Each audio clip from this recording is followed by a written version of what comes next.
this is Jason Palmisano, founder and CEO of Trinity Fitness here in Lincoln, Nebraska.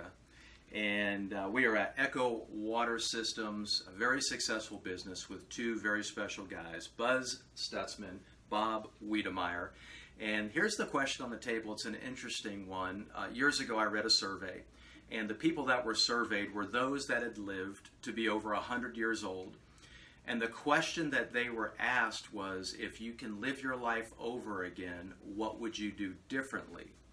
And answers varied, but the top three answers, there was more of those than any others by far. And those top three answers were, number one, I would give more. Number two, I would risk more. Number three, I would reflect more. Now, you guys aren't over 100. You've got a lot of wisdom and maturity. Bob, you're 74. Buzz is 66. And I would ask you, how would you respond to that? Would you agree, give more, reflect more, risk more? Is there a different way that you would answer that question? So, Bob, let's start with you. Okay. I would reiterate those three. I'm going to use a personal example because my mother lived to be 101. And so we try to glean, Mom, what is some of your advice? And then what she would tell me, I would see she employed day after day. The first thing she said was, I want you to learn to pray every day. And not just a moment or two, but think about and pray every day. Let your life be a life of prayer. Let it be a life of meditation and reflection, but let it be centered upon the appreciation of the good things that God has given you, and be sure to say thank you, thank you, thank you, dozens and dozens of times a day, so pray. Number two, she said stay active. Stay active with your mind, read, study, etc., but stay active with your body. That's part of fitness. And she had over 100 different types of flowers. Now that's types.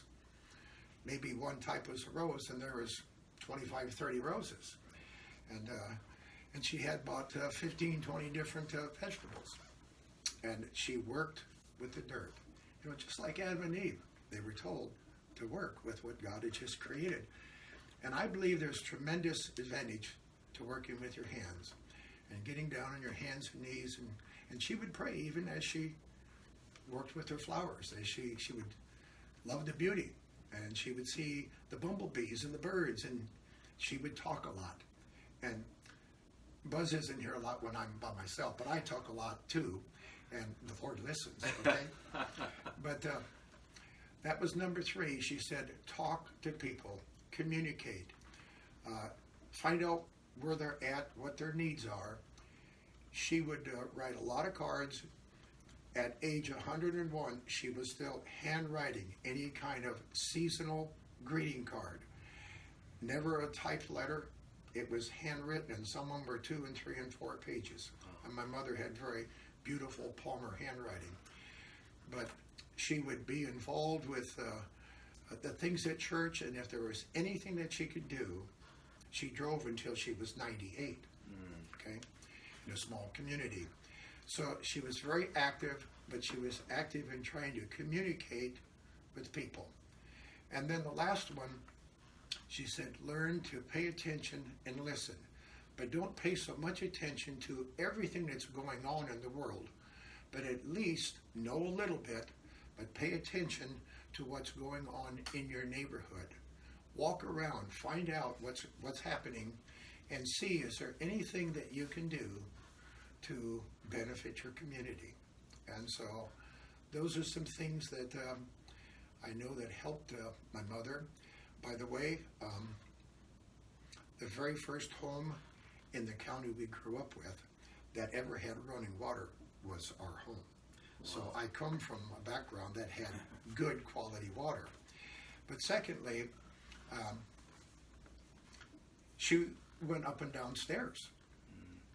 Second floor bedrooms, and still using a 1947 Maytag Ringer wash machine. No dishwasher in the home, so she still worked with her hands. She busied herself, and then she would read, and she took care of all of her finances. So she had a good mind.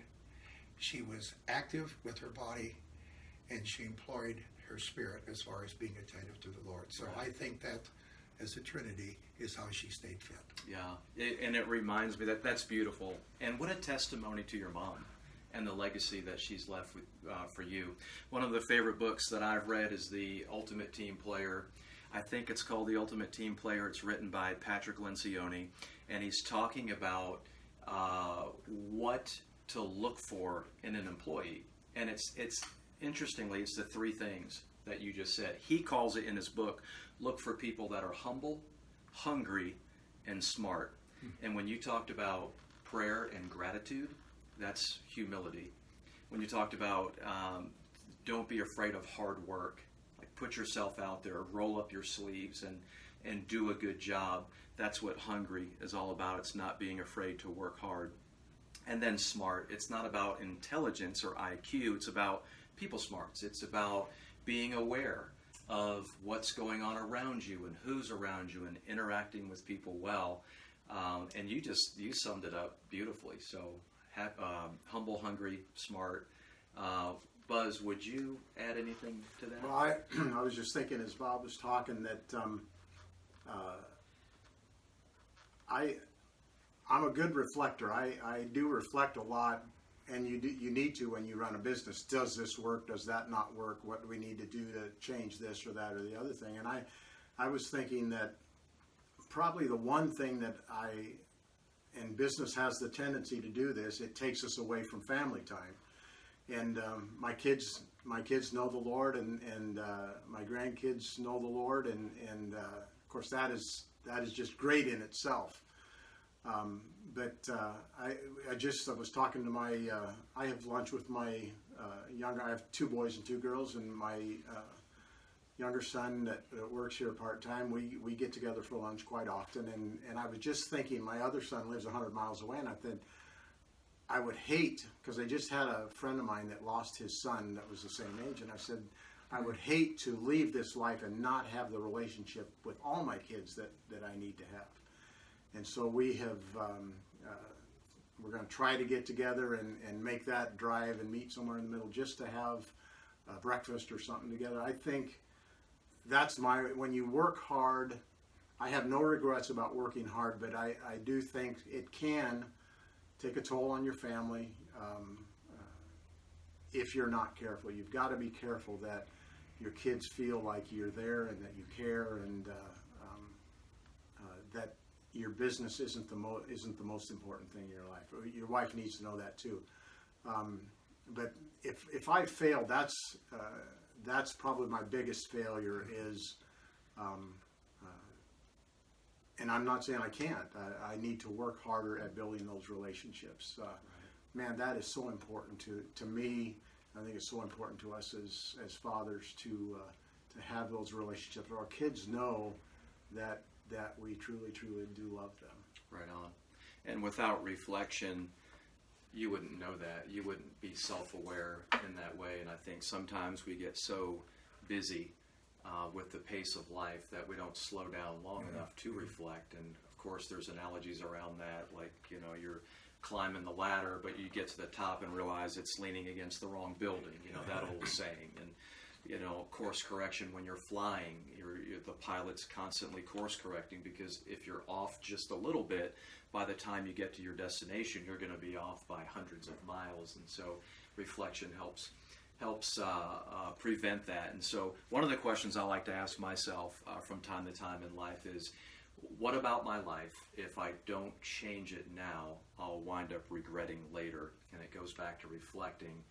And one of the things, interestingly, Buzz, what you said resonates with me. It's family time. It's that my folks live 3 miles from me. Wow. Like, it doesn't take long to go visit them, but how often do we get so busy? You with your kids, me with my folks. So reflection helps course correct and make sure we're in the right path. So, guys, thank you so much for your wisdom, for taking the time to share with us today. It's been a blessing. It's been our pleasure. You.